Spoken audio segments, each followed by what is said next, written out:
นิทานไทยบ้านตอนนกขมิ้นเหลืองอ่อนกับต้นโพอธิษฐานในหมู่บ้านท้ายโพแห่งนี้มีต้นโพยักษ์แผ่กิ่งก้านกว้างขวางราวกับปอดขนาดใหญ่ที่คอยส่งลมหายใจอันบริสุทธิ์ให้แก่พวกเราแต่เช้าวันนี้บรรยากาศกลับเปลี่ยนไปจนน่าขนลุกใบโพสีเขียวแก่ที่เคยคุ้นตากลับกลายเป็นสีเหลืองทองระยิบระยับเพียงชั่วข้ามคืนแสงสะท้อนจากใบไม้สีทองเหล่านั้นทำให้ลานวัดสว่างไสวผิดปกติชาวบ้านต่างพากันหยุดนิ่งอยู่ตรงนั้นราวกับถูกมนต์สะกดมีเพียงนวลหญิงสาวผู้มีดวงตาหม่นเศร้าที่สังเกตเห็นสิ่งแปลกปลอมนางมองเห็นหมุดเหล็กสีเงินวาวปักลึกลงไปในรากแก้วที่ชุ่มไปด้วยน้ำค้างดูเยือกเย็นและไร้หัวใจยิ่งนักแม่เฒ่าจ๊ะมองดูนั่นสิหัวใจฉันมันสั่นไปหมดแล้วหมุดเหล็กนั่นมันดูไม่เหมือนของที่พระท่านใช้สวดมนต์เลยนะจ๊ะ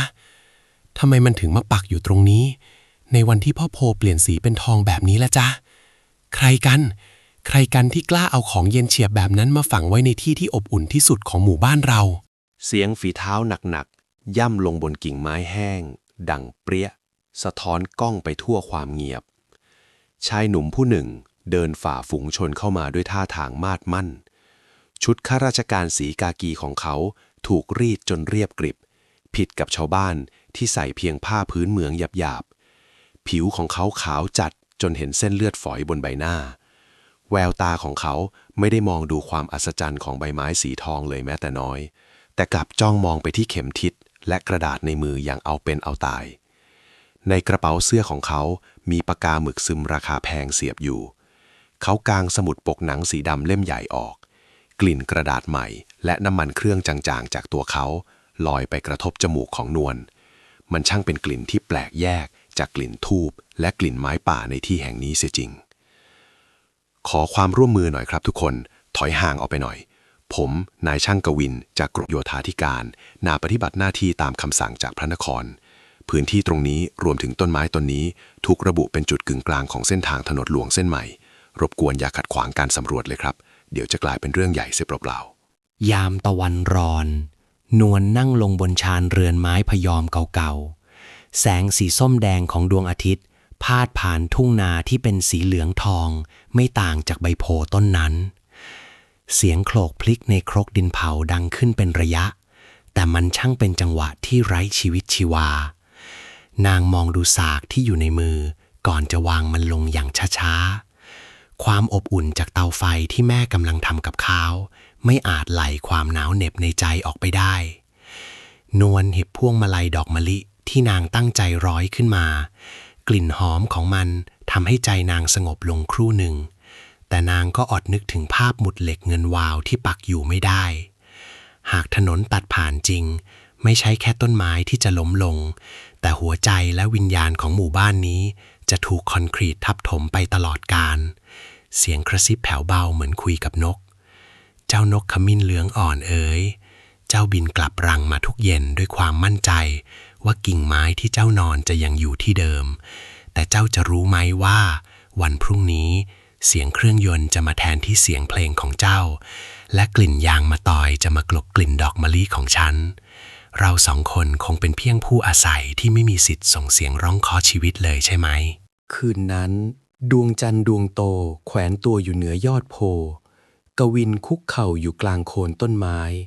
แสงตะเกียงเจ้าพายุของเขาขับเน้นให้เห็นใบหน้าที่เต็มไปด้วยหยดเหงื่อแม้อากาศจะเย็นลงแล้วเขากำลังใช้ไม้บรรทัดเหล็กวัดระยะห่างระหว่างรากแก้วกับหลักหมุดอย่างละเอียดจู่ๆเงาตะคุ่มของนวลก็พาดผ่านร่างของเขาไปกวินสะดุ้งสุดตัวสมุดบันทึกหลุดจากมือตกลงบนพื้นหญ้าที่ชุ่มน้ำค้าง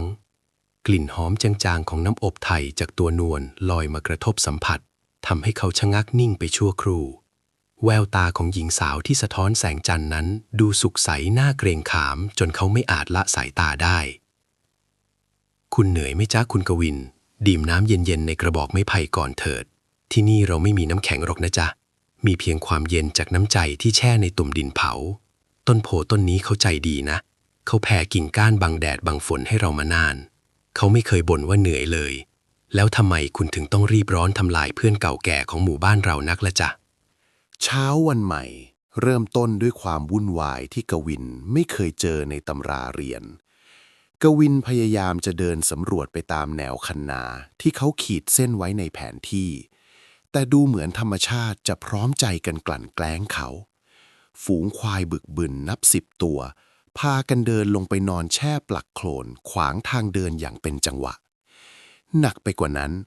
ไก่ชนสีประดู่เหลืองของตาหมายที่ขึ้นชื่อว่าดุที่สุดในตำบล ดันมาเห็นกางเกงสีกากีของเขาเป็นศัตรู มันพุ่งเข้าจิกและพองขนใส่ จนกวินต้องวิ่งหนีกระเจิดกระเจิง ล้มลุกคลุกคลานไปบนคันนา เสียงหัวเราะสดใสของเด็กๆดังขึ้นจากหลังกอไผ่ นวลเดินเข้ามาหาเขา พร้อมกับใบหน้าที่มีรอยยิ้มบางๆ เป็นครั้งแรกที่กวินรู้สึกว่าความเคร่งครัดของเขา มันช่างดูตลกสิ้นดี แต่จริงคุณกวิน ดูสิจ๊ะ กางเกงราคาแพงขาดวิ่นหมดเลย สงสัยพ่อปู่ท่านอยากให้คุณพักสักหน่อยนะจ๊ะ มาเถิดจ๊ะ ไปนั่งพักที่ศาลาเถอะ เดี๋ยวฉันจะช่วยปะกางเกงให้เอง ระหว่างนั้นลองชิมขนมตาลฝีมือแม่ฉันดูนะจ๊ะ รสหวานหอมจากเนื้อตาลสุกๆ จะช่วยให้คุณลืมเรื่องแผนที่ปวดหัวนั้นไปได้ชั่วครู่จ้ะ กวินทิ้งตัวลงนั่งบนแคร่ไม้ไผ่ที่ขัดจนขึ้นเงา เสียงแคร่ลั่นเอียดเบาๆตามน้ำหนักตัว เขามองดูขนมตาลสีเหลืองนวลที่วางเรียงรายอยู่ในกระทงใบตอง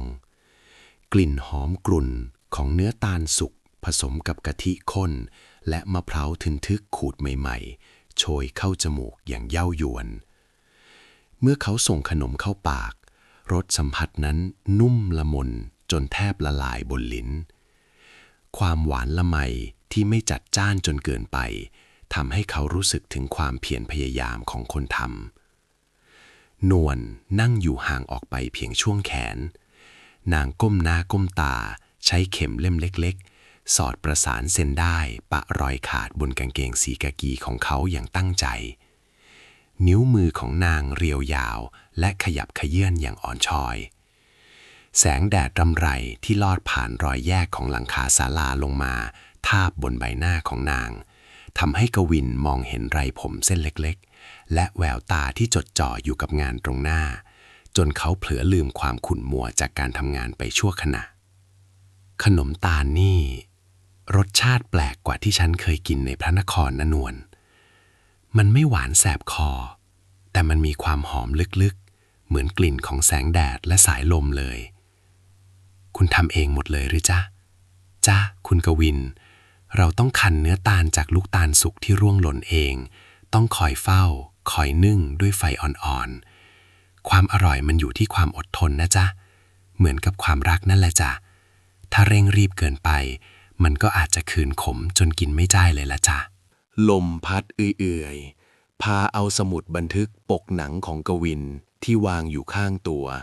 พลิกเปิดออกทีละหน้านวลที่กำลังจะส่งเข็มเล่มสุดท้ายหยุดชะงักสายตาของนางไปสะดุดเข้ากับภาพวาดลายเส้นดินสอในสมุดเล่มนั้นมันไม่ใช่ตัวเลขหรือมาตรวัดระยะทางที่ดูเย็นชาแต่มันคือภาพร่างของนกขมิ้นที่กำลังคาบเศษหญ้าภาพของเด็กวัดที่กำลังวิ่งเล่นและภาพของต้นโพยักษ์ที่ถูกวาดด้วยน้ำหนักมือที่เบาหวิว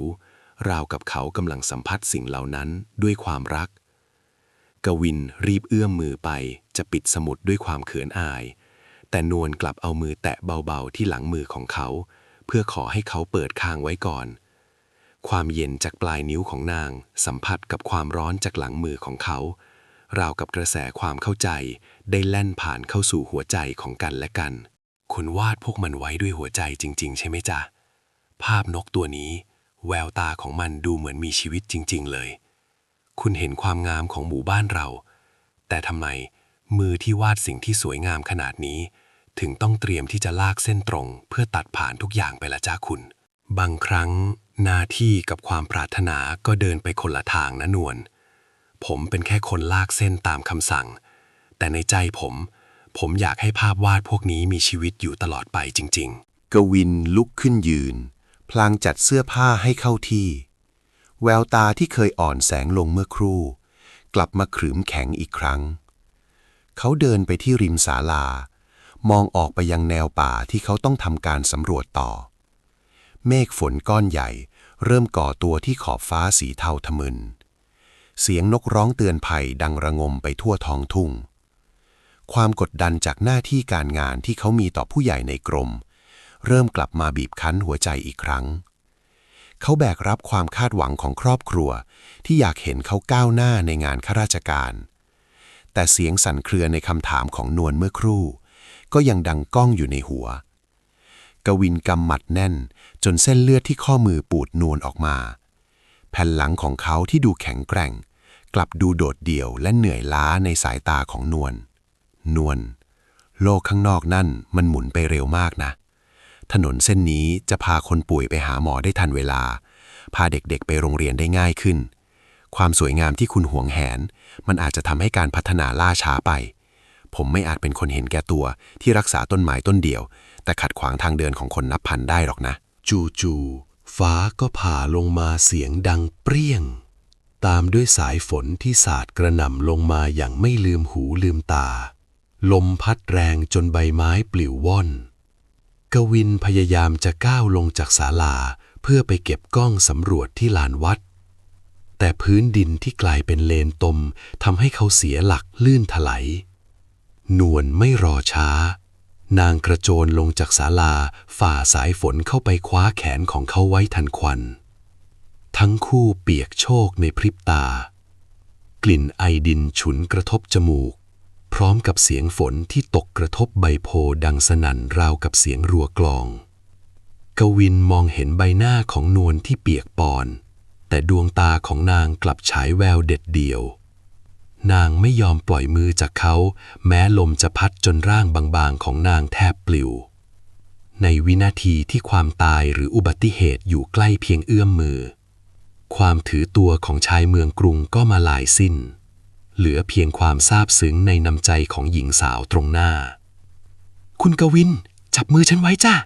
อย่าเพิ่งดื้อรั้นเดินไปทางนั้นเลยมันอันตรายมาเถอะจ้าไปหลบที่โคนต้นโพก่อนพ่อปู่ท่านมีรากที่แข็งแรงท่านจะบังลมพายุให้เราเองเชื่อฉันเถอะนะจ๊ะ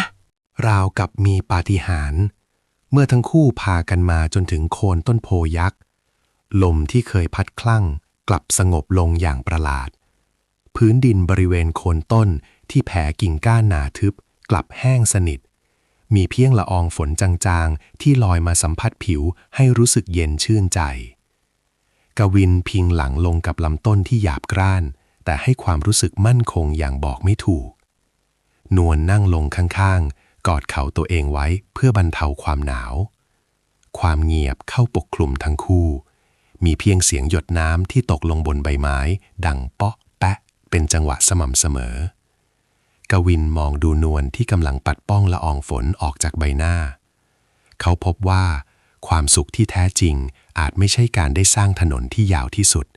แต่คือการได้ยืนอยู่ในที่ที่ทำให้หัวใจรู้สึกปลอดภัยที่สุดเช่นนี้เองแปลกนะนวลข้างนอกนั้นพายุยังพัดแรงอยู่เลย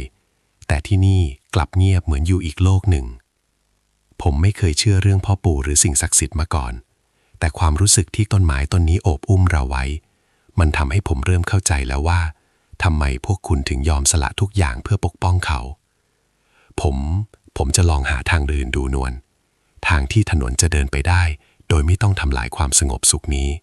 แสงตะเกียงน้ำมันก๊าซวูบไหวส่งเงาเต้นระบำไปมาบนผนังไม้พยอมของบ้านนวลกวินนั่งชันเข่าอยู่บนพื้นกระดานที่ถูกขัดจนลื่นมันปราบในมือของเขาไม่ได้ถือไม้บรรทัดเหล็กที่ดูเย็นชาอีกต่อไปแต่เขากลับใช้ดินสอถ่านค่อยๆบรรจงวาดเส้นสายลงบนกระดาษไขฉบับใหม่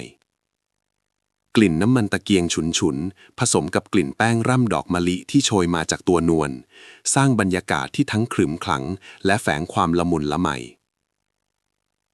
นวลขยับเข้ามาใกล้เพื่อมองดูเส้นโค้งเว้าที่กวินวาดขึ้นมามันเป็นเส้นทางที่อ้อมผ่านแนวเขตต้นโพและศาลเจ้าพ่อปู่ไปอย่างฉิวเฉียด แม้จะยากลำบากในการก่อสร้างกว่าเดิม แต่มันคือเส้นทางที่รักษาลมหายใจของหมู่บ้านไว้ได้ กวินเงยหน้าขึ้นสบตานวลแสงไฟจากตะเกียงสะท้อนในดวงตาของเขา เห็นความมุ่งมั่นที่แรงกล้ายิ่งกว่าครั้งไหนๆดูนี้สิจ๊ะนวลถ้าผมลากเส้นอ้อมไปทางร่องน้ำเดิมทางทิศตะวันออก เราจะเสียพื้นที่นาไปบ้าง แต่ต้นโพจะยังอยู่ครบทุกกิ่งก้าน ผมต้องเขียนรายงานใหม่ทั้งหมดเพื่อให้เบื้องบนเชื่อว่าดินตรงแนวเดิมนั้นอ่อนตัวเกินกว่าจะรับน้ำหนักถนนใหญ่ได้ นี่คือความลับของเรานะนวลถ้าเรื่องนี้หลุดไปผมอาจจะไม่มีโอกาสได้ถือดินสอวาดภาพอีกเลย ฉันจะเก็บความลับนี้ไว้ด้วยชีวิตจากคุณกวิน เส้นทางที่คุณวาดมันไม่ใช่แค่ถนนนะจ๊ะแต่มันคือสะพานที่เชื่อมหัวใจของคุณเข้ากับหัวใจของคนในหมู่บ้านเรา ขอบคุณที่ยอมเสี่ยงเพื่อพวกเรานะจ๊ะ เช้าวันต่อมา แสงแดดส่องจ้าจนมองเห็นละอองฝุ่นลอยฟุ้งในอากาศ แต่สิ่งที่ปรากฏแก่สายตากวิน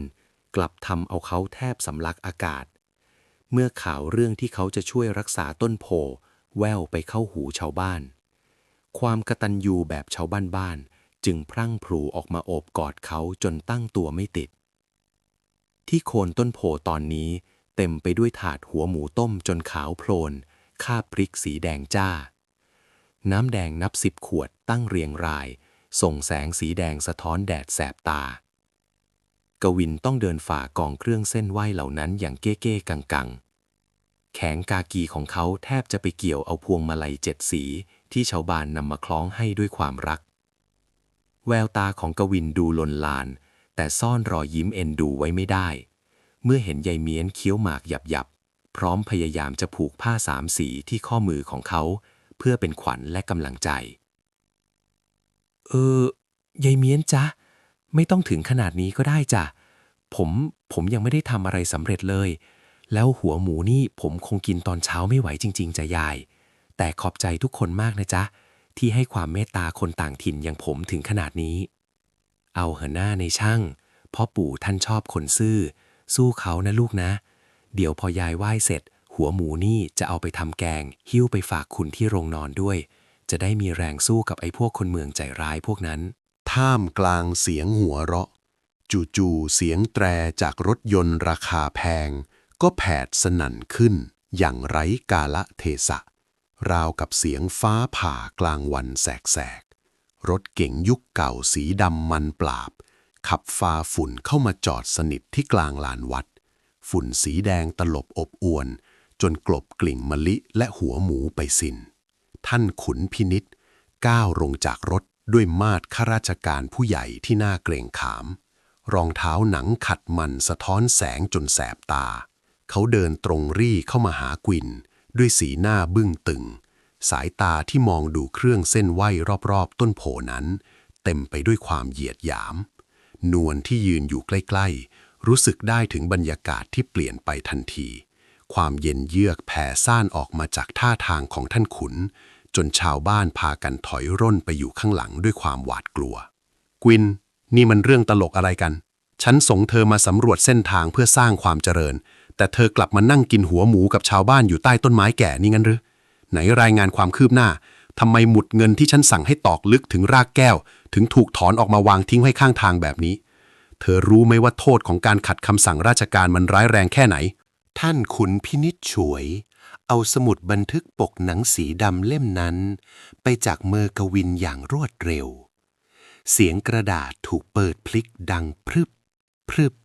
พรึบเหมือนเสียงนกขมิ้นที่พยายามจะบินหนีจากกรงกวินยืนนิ่ง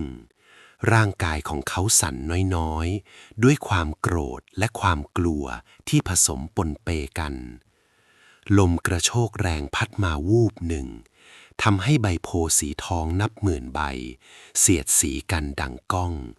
ราวกับเสียงตะโกนด่าทอจากสวงสวรรค์นวลก้าวออกมาจากฝูงชนนางเดินมาหยุดอยู่ข้างๆกวินแม้ตัวนางจะเล็กกว่าท่านขุนเกือบครึ่งแต่แววตาของนางกลับจ้องมองบุรุษผู้มีอำนาจอย่างไม่ลดละ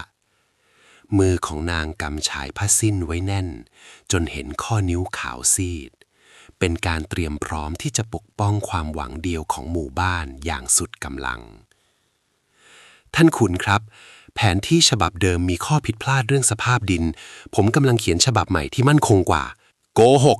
เธอเห็นแก่ผู้หญิงชาวบ้านคนนี้ หรือเห็นแก่ความเชื่อโบราณมากกว่าความเจริญของชาติงั้นหรือ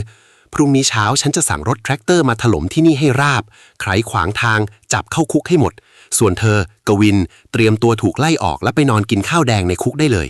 ท่านขุนพินิจโยนสมุดบันทึกของกวินลงบนพื้นโคลนที่ยังแฉะจากน้ำล้างหัวหมู ก่อนจะเดินขึ้นรถเก๋งและขับจากไปอย่างรวดเร็ว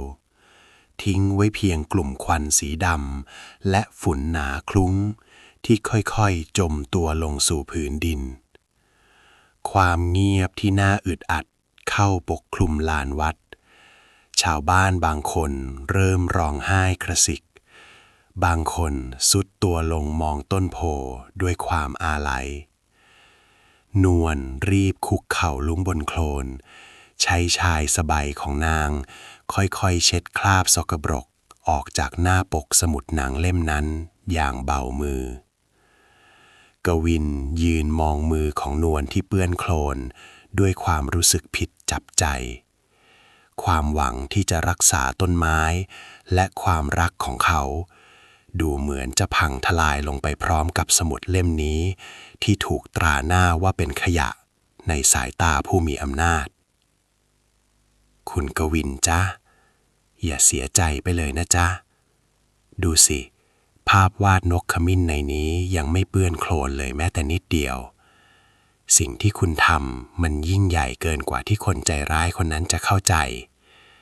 ถึงพรุ่งนี้เราจะต้องเสียทุกอย่างไปแต่อย่างน้อยวันนี้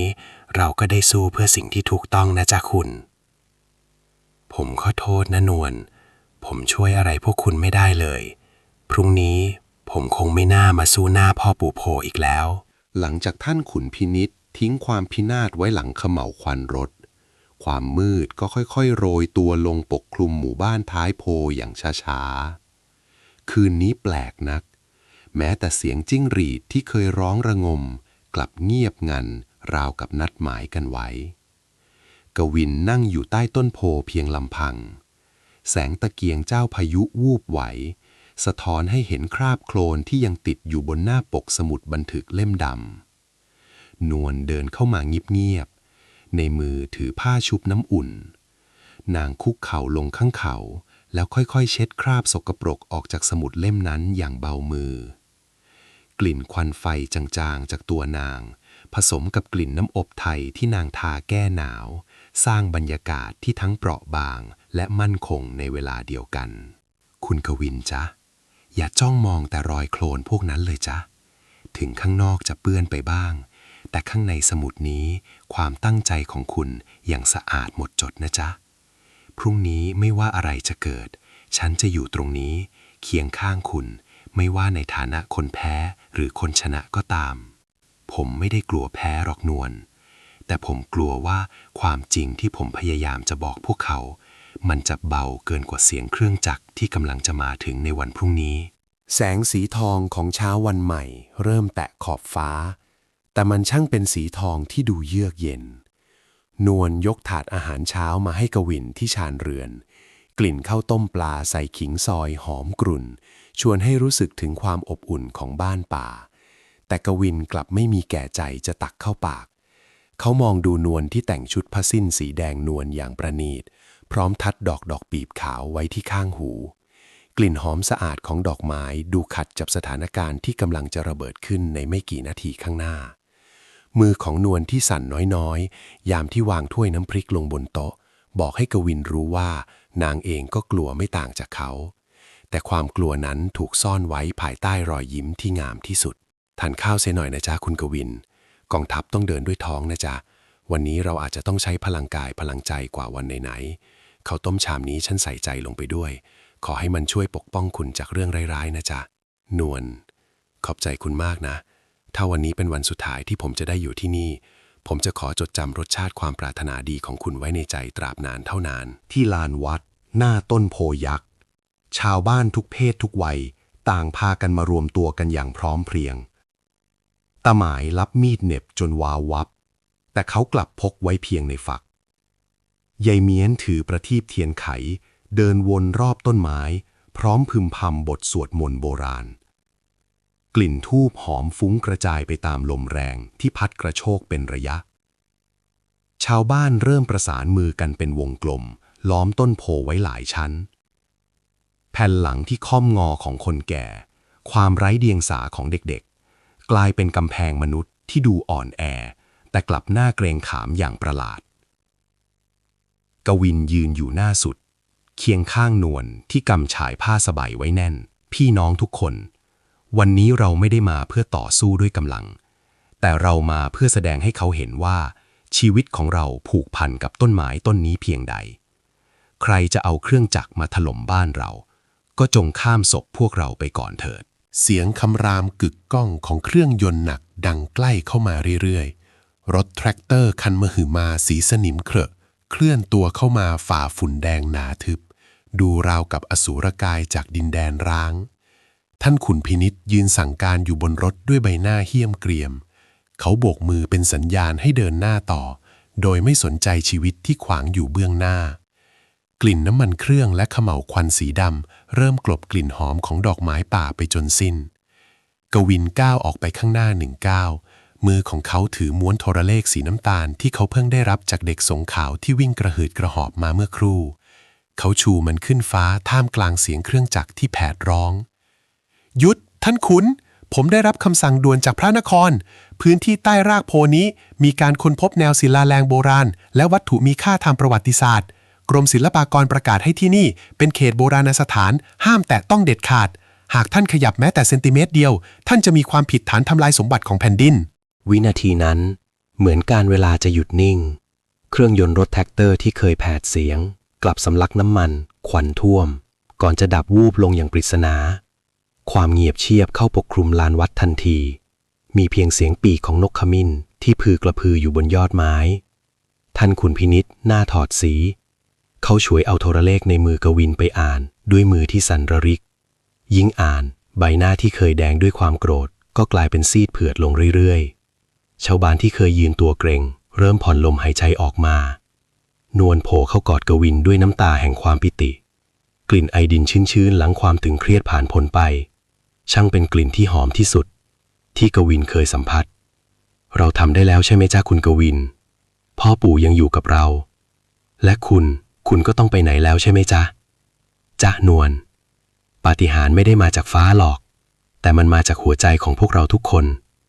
ที่อย่างรากลึกไม่แพ้ต้นไม้ต้นนี้เลยแสงอาทิตย์ยามสายสาดส่องลงมาอย่างรถแทรกเตอร์คันยักษ์ที่ตอนนี้จอดนิ่งสนิทและเงียบงันราวกับมันเป็นเพียงก้อนหินไร้ชีวิตท่ามกลางความอุดมสมบูรณ์ของธรรมชาติชาวบ้านบางคนเดินเข้าไปลูบคลำเหล็กเย็นๆนั้นโดยความรู้สึกที่เปลี่ยนไปจากความหวาดกลัวกลายเป็นความสงสารที่มันไม่อาจเทียบเคียงกับพลังของสิ่งศักดิ์สิทธิ์ได้กวินยืนมองภาพนั้นด้วยความโล่งอก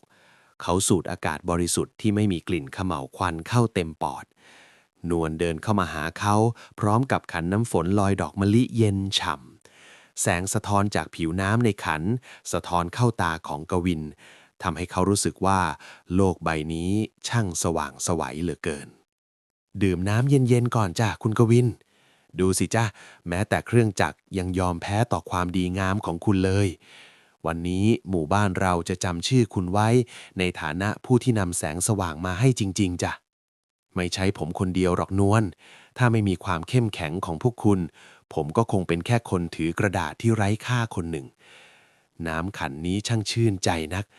มันเหมือนได้ชำระล้างความเหนื่อยล้าไปจนหมดสิ้นเลยจ้ะท่านขุนพินิจเดินลงจากรถด้วยท่าทางที่ลดทอนความยโสลงไปมากเขาเดินเข้ามาหยุดใต้เงาอันร่มรื่นของต้นโพยักษ์ลมที่พัดผ่านใบสีทองทำให้เขารู้สึกเย็นเยือกอย่างประหลาดเขาหยิบแว่นตาขึ้นมาเช็ดแล้วมองไปที่กวินและชาวบ้านที่ยืนล้อมรอบอยู่ด้วยความสงบการประชันหน้าที่เคยตึงเครียดกลับกลายเป็นการพูดคุยที่เต็มไปด้วยเหตุและผลกวินกางแผนที่ฉบับที่เขาเคยแอบวาดไว้ออกอีกครั้งแผนที่ซึ่งอ้อมผ่านหมู่บ้านไปอย่างละมุนละไม ท่านขุนนิ่งเงียบไปนาน ก่อนจะพยักหน้าช้าๆราวกับยอมรับในความพ่ายแพ้ที่เต็มไปด้วยความถูกต้อง กวิน เธอทำให้ฉันเห็นว่า บางครั้งเส้นตรงที่สั้นที่สุด อาจไม่ใช่ทางเดินที่ดีที่สุดสำหรับมนุษย์ แผนที่ฉบับนี้ของเธอ ฉันจะนำไปเสนอต่อพระนครเอง และฉันจะบอกพวกเขาว่า ความเจริญต้องเดินเคียงคู่ไปกับหัวใจของชาวบ้าน ถึงจะเรียกว่าความเจริญที่แท้จริง เย็นวันนั้น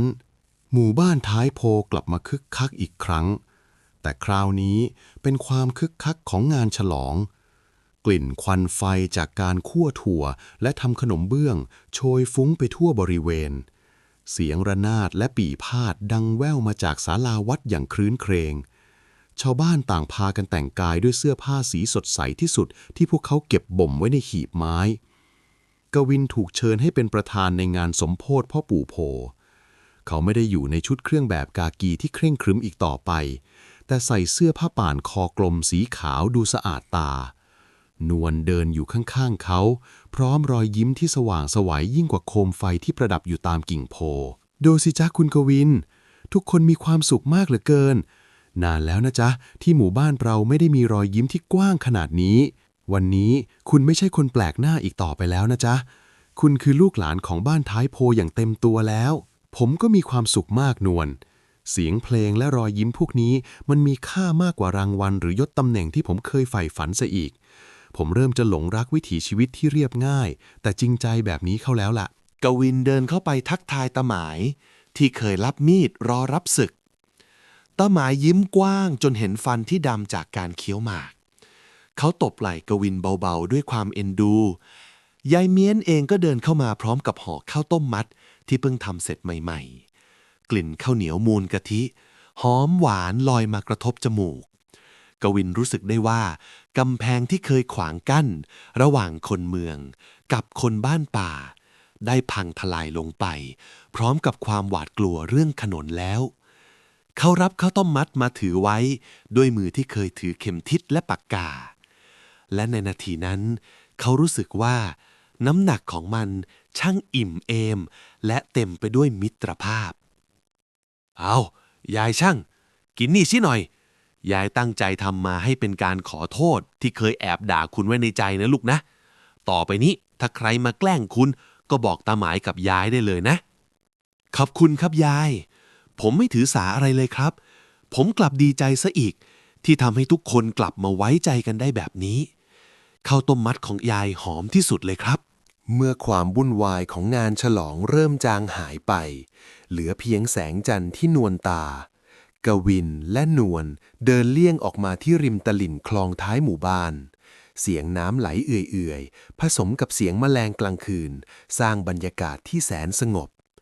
กวินมองดวงจันทร์ที่สะท้อนอยู่ในน้ำแล้วหันมามองใบหน้าของนวลที่งดงามภายใต้แสงนวลใหญ่เขาเริ่มตั้งคำถามกับตัวเองว่าชีวิตในพระนครที่เขาเคยคิดว่าคือความเจริญนั้นมันเทียบได้หรือไม่กับความสงบทางใจที่เขาได้รับในวันนี้เขาเริ่มกังวลว่าหากงานสำรวจเสร็จสิ้นเขาจะต้องจากที่นี่ไปจริงๆหรือนวลจ๊ะถ้าวันหนึ่งถนนเส้นนี้สร้างเสร็จแล้วหน้าที่ของผมสิ้นสุดลงคุณคิดว่าผมควรจะกลับไปที่พระนครหรืออยู่ที่นี่เพื่อเริ่มต้นชีวิตใหม่ที่เรียบง่ายแบบนี้ดีล่ะใจของคุณคือคนตัดสินนะจ๊ะคุณกวินแต่ที่นี่มีร่มเงาที่กว้างขวางพอจะปกป้องคุณเสมอไม่ว่าคุณจะเลือกทางไหนฉันและต้นโพต้นนี้จะยังอยู่ที่เดิมคอยคุณกลับมาจ้ะเช้าวันที่แสงแดดดูจะหม่นแสงลงกว่าทุกวันจดหมายซองสีขาวประทับตราครุฑสีแดงสดถูกส่งมาถึงมือกวินมันคือคำสั่งเรียกตัวกลับพระนครด่วนเพื่อรายงานความคืบหน้าและรับตำแหน่งใหม่ที่สูงขึ้นกวินถือจดหมายใบนั้นไว้ด้วยมือที่เย็นเฉียบกลิ่นกระดาษและหมึกพิมพ์จากเมืองกรุงช่างดูแปลกแยกและแข็งกระด้างเมื่อเทียบกับกลิ่นดอกหญ้าที่ลอยมาตามลมนวลแอบยืนมองอยู่หลังประตูเรือนนางเห็นแผ่นหลังของกวินที่ดูไหลตกและนิ่งงันไปนานแสงแดดที่พาดผ่านช่องหน้าต่างไม้ไม่ได้ช่วยให้ความหนาวเหน็บในใจของทั้งคู่จางลงเลยนวลทางกรมมีคำสั่งเรียกผมกลับด่วน เขาอยากให้ผมไปรับตำแหน่งใหม่ เพื่อเป็นรางวัลที่ผมค้นพบเขตโบราณสถาน ผมควรจะดีใจใช่ไหมจ๊ะแต่น่าแปลกที่ตอนนี้ผมกลับรู้สึกเหมือนกำลังจะถูกพรากออกจากบ้านที่แท้จริงของตัวเองมันคือโอกาสของคุณนะจ๊ะคุณกวินคุณเป็นนกที่มีปีกกว้างขวางจะให้มาติดเกาะอยู่บนกิ่งโพเล็กๆนี่ตลอดไปได้อย่างไรกันถ้าคุณต้องไปฉันก็เข้าใจจ้ะกวินตัดสินใจเดินไปที่ต้นโพยักษ์เป็นครั้งสุดท้ายก่อนการเดินทางลมแรงพัดมาวูบหนึ่งทำให้ใบโพสีทองร่วงพลูลงมาประดับบนพื้นดินที่เขาเคยคุกเข่าสู้เพื่อมันเขาลูบไล้ลำต้นที่หยาบกร้านด้วยความอาลัยนวลเดินตามมาเงียบๆในมือนางมีถุงผ้าเล็กๆที่บรรจุดินจากโคนต้นโพ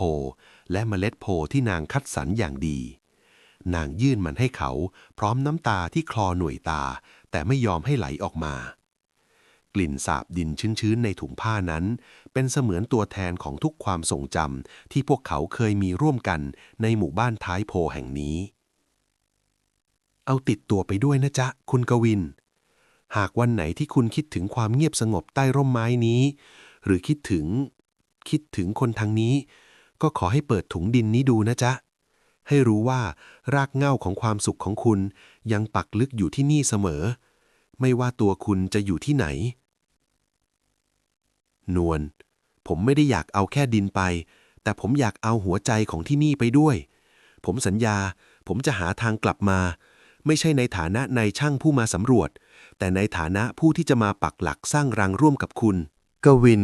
กลับมาสู่พระนครเมืองที่เต็มไปด้วยเสียงแตรรถยนต์ควันไฟและตึกสูงที่เรียงรายกันหนาแน่น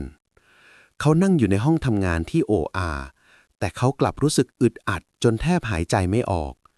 กลิ่นกระดาษและหมึกพิมพ์ในห้องแอร์เย็นเยียบสู้กลิ่นไอฝนที่ท้ายโขไม่ได้เลยแม้แต่น้อยเขามักจะหยิบถุงดินเล็กๆนั้นขึ้นมาดมซ้ำแล้วซ้ำเล่าท่ามกลางเสียงหัวเราะเยาะของเพื่อนร่วมงานที่มองว่าเขางมงายแต่สำหรับกวินความงมงายนั้นคือความจริงแท้เพียงอย่างเดียวที่ทำให้เขารู้สึกว่าเขายังมีชีวิตอยู่นายช่างกวินมัวแต่นั่งดูถุงขยะนั่นอยู่ได้แผนการขยายถนนเส้นใหม่เสร็จหรือยังเบื้องบนเขารอชมผลงานฮีโร่ผู้คนพบเขตโบราณสถานอยู่นะเสร็จแล้วครับแต่น่าแปลกนะคุณชิดถนนที่ผมวาดในพระนครตอนนี้มันดูไร้ชีวิตเหลือเกินมันไม่มีต้นไม้สักต้นไม่มีนกขมิ้นสักตัวผมว่าผมเริ่มจะเบื่อแสงไฟในเมืองนี้เสียแล้วล่ะคืนหนึ่งกลางกรุงที่ฝนตกพรำๆกวินยืนมองออกไปนอกหน้าต่างเห็นแสงไฟระยิบระยับแต่กลับรู้สึกว้าเหวอย่างที่สุดเขาหยิบสมุดบันทึกเล่มดำที่นวลเคยเช็ดโคลนให้ออกมาเปิดดูภาพสเก็ตช์รูปนวลที่เขาวาดไว้อย่างลวกๆในวันสุดท้ายย้ำเตือนเขาว่า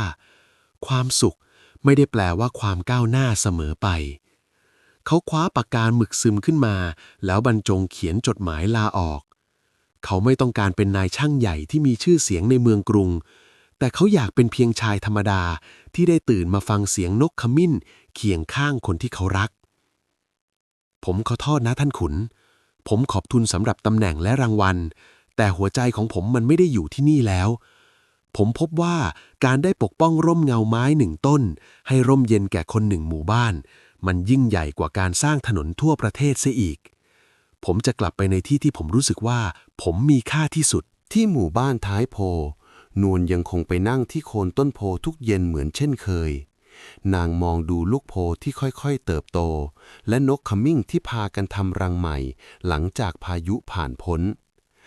จู่ๆเสียงฝีเท้าที่คุ้นเคยก็ดังขึ้นเหนือใบไม้แห้งนางหันไปมองด้วยใจที่เต้นรัวนางเห็นชายหนุ่มในชุดลำลองเรียบง่ายสะพายย่ามใบเก่าเดินยิ้มละไมฝ่าแสงแดดอ่อนยามเย็นเข้ามากลิ่นอายของความหวังที่จางหายไปนานกลับมาอบอวลไปทั่วบริเวณอีกครั้งกวินกลับมาแล้วและคราวนี้เขาไม่ได้พกสมุดแผนที่หรือเข็มทิศมาด้วยแต่เขาพกเพียงหัวใจที่ต้องการจะหยั่งรากฝากชีวิตไว้ที่นี่คุณกวินคุณกลับมาจริงๆเหรอจ๊ะฉันนึกว่าคุณจะลืมทางกลับบ้านป่าแห่งนี้ไปเสียแล้วผมจะลืมทางกลับหัวใจตัวเองได้อย่างไรล่ะนวล ผมทิ้งทุกอย่างที่พระนครมาหมดแล้วเพื่อมาเริ่มต้นปลูกต้นรักต้นใหม่เคียงข้างต้นโพต้นนี้กับคุณเราจะอยู่ด้วยกันตลอดไปนะจ๊ะกวินเริ่มต้นชีวิตใหม่ในฐานะคนท้ายโพอย่างเต็มตัวเขาถอดชุดข้าราชการที่แข็งกระด้างออกแล้วสวมใส่เสื้อผ้าป่านสีขาวสะพาดและผ้าสวมสะพายแบบเรียบง่ายเขาใช้ความรู้ด้านวิศวกรรมที่เรียนมาช่วยชาวบ้านขุดร่องน้ำและวางระบบชลประทานอย่างเป็นมิตรต่อธรรมชาตินวลเดินนำทางเขาสู่ป่าลึกเพื่อเสาะหาพืชสมุนไพรกลิ่นหอมของดอกกล้วยไม้ป่าและเสียงน้ำไหลรินจากลำธารเล็กๆกลายเป็นทำนองเพลงใหม่ในชีวิตของเขากวินไม่ได้ลากเส้นตรงเพื่อตัดผ่านอะไรอีกแล้วแต่เขากำลังวาดเส้นโค้งแห่งความสุขที่โอบอุ้มทุกคนไว้ด้วยกันนวลจ๊ะดูนกขมิ้นคู่นั้นสิพวกมันเริ่มคาบเศษหญ้ามาสร้างรังบนกิ่งที่ต่ำลงมาหน่อยราวกับมันรู้ว่าตอนนี้ไม่มีใครจะมาทำร้ายมันอีกแล้วชีวิตที่นี่สอนให้ผมรู้ว่าการเป็นส่วนหนึ่งของธรรมชาติมันยิ่งใหญ่กว่าการเป็นนายของมันเสียอีกนะจ๊ะจ้ะคุณกวินเมื่อเราให้ความเคารพต่อชีวิตอื่นชีวิตเหล่านั้นก็จะเป็นมิตรกับเราเสมอคุณดูสิจ๊ะชาวบ้านเขาเรียกคุณว่านายช่างใหญ่ใจพระกันหมดแล้วนะจ๊ะเวลาผ่านไปหลายเดือนถนนเส้นใหม่ที่กวินเคยเขียนแผนที่อ้อมหมู่บ้านก็เสร็จสมบูรณ์ถนนลาดยางสีดำมะเมือบทอดตัวยาวโค้งไปตามแนวเขาหลบเลี่ยงต้นโพและโบราณสถานอย่างสง่างามเสียงรถยนต์ที่ขับผ่านไปมาไม่ได้รบกวนความเงียบสงบของหมู่บ้านนักแต่มันกลับนำพาโอกาสมาให้ยายเมียนตั้งแผงขายขนมตาลและของป่าริมทางเดินเท้าที่กวินช่วยกอกแบบกลิ่นหอมของตาลสุกโชยไปถึงนักเดินทางที่ผ่านไปมาทุกคนต่างหยุดพักเพื่อชื่นชมความงามของต้นโพยักษ์ที่บัดนี้กลายเป็นสัญลักษณ์แห่งการอนุรักษ์ ยายเมียนวันนี้ขายขนมตาลหมดถาดตั้งแต่หัววันเลยนะจ๊ะถนนเส้นนี้มันดีจริงๆพาคนใจบุญมาหาเราโดยไม่ต้องโค่นต้นไม้สักต้นคุณกวินนี่เก่งจริงๆเลยนั่นสิพวกเจ้าความเจริญมันต้องแบบนี้สิมีถนนใช้แต่ยังได้กลิ่นดอกไม้ป่านี่แหละที่เขาเรียกว่าบุญรักษาของจริงในวันที่ใบโพกลับกลายเป็นสีทองอร่ามอีกครั้งตามฤดูกาลหมู่บ้านท้ายโพก็ได้จัดงานมงคลที่ยิ่งใหญ่ที่สุดแตรวงพื้นบ้านส่งเสียงรื่นเริงกลิ่นดอกมะลิและจำปีหอมฟุ้งไปทั่วงานนวลในชุดเจ้าสาวผ้าไหมสีนวลตาทัดดอกปีบขาวที่กวินพร่ำบอกว่าหอมเหมือนตัวนางกวินยืนรอนางอยู่ที่โคนต้นโพแววตาของเขาที่เคยมองแต่แผนที่บัดนี้มองเห็นเพียงผู้หญิงที่เป็นหัวใจของเขาลมพัดใบไม้ร่วงพลูลงมาเหมือนโปรยถ่านสีทองกลางพิธีทั้งคู่กล่าวคำสาบานว่าจะรักและดูแลกันไปจนกว่าชีวิตจะหาไม่ท่ามกลางสักขีพยานที่เป็นทั้งคนและแม็กไม้นวลผมเคยคิดว่าสิ่งที่มั่นคงที่สุดคือคอนกรีตและเหล็กกล้าแต่ความรักของคุณและรากของต้นไม้ต้นนี้สอนให้ผมรู้ว่าหัวใจต่างหากที่มั่นคงที่สุดผมสัญญาจะรักและปกป้องคุณเหมือนที่พ่อปู่ปกป้องหมู่บ้านเราฉันก็สัญญาจากคุณกวินไม่ว่าฤดูกาลจะเปลี่ยนไปกี่ครั้งไม่ว่าใบโพจะเขียวหรือทองฉันจะอยู่เคียงข้างคุณเป็นร่มเงาให้คุณพักพิงเสมอจ้ะ